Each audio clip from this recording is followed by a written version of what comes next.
before we begin this story, I want you to think about your family. I want you to think about your grandmother. Who is your grandmother? That would be your dad or mom's mom. Can you believe it that they have their own mom? Yeah, and that means that they're your grandmother and you are their granddaughter. All right, now I have a special story about my friend here, Little Red. Can you say, hey, Little Red? Yeah, and Little Red is gonna go visit her grandmother and take her some stuff. But I want you to just looky here. What do you think this story is going to be about? Tell Miss Woloschuk. What do you think this story is going to be about?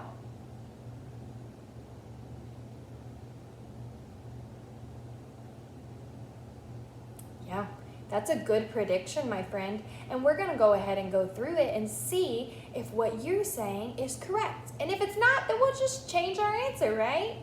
All right, so here we go. This book is titled Little Red, and the author is Pam Schiller. Here we go.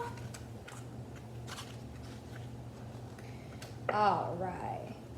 Now looky here. This is Little Red and her mom. And her mom is sewing her something to wear.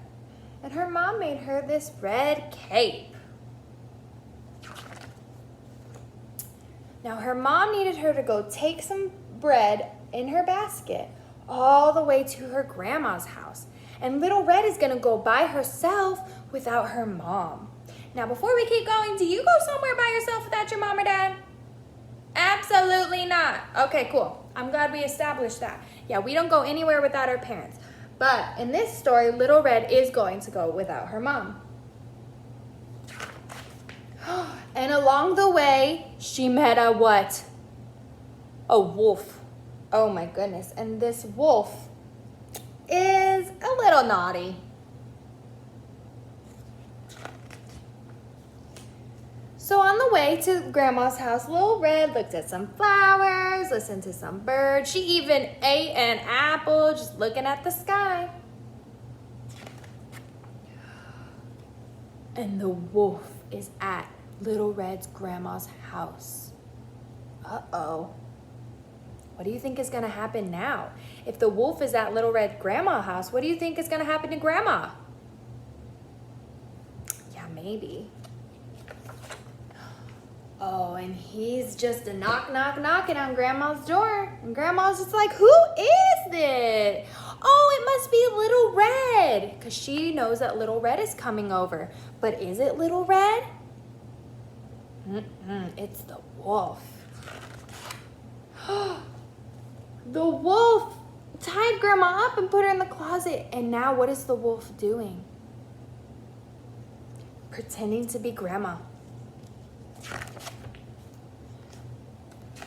So Little Red comes in and she kind of thinks it's her grandma at first, but she uses her senses, remember, to observe and see if it's her grandma. She uses her eyes. If she uses her eyes, does this look like her grandma? If she uses her hands, will it feel like her grandma? Nope. If she listens with her ears, will the wolf sound like her grandma? What about if she smells her grandma? Is that gonna smell like your grandma? Nope.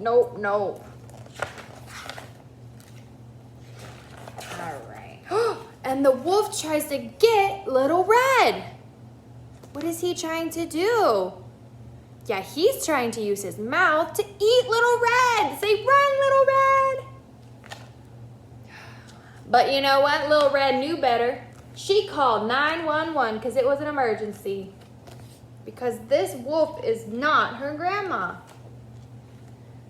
So she finally heard her grandma. She was smelling around and she found her grandma in the closet. Say, yay, Grandma! And then the police took that wolf right on away.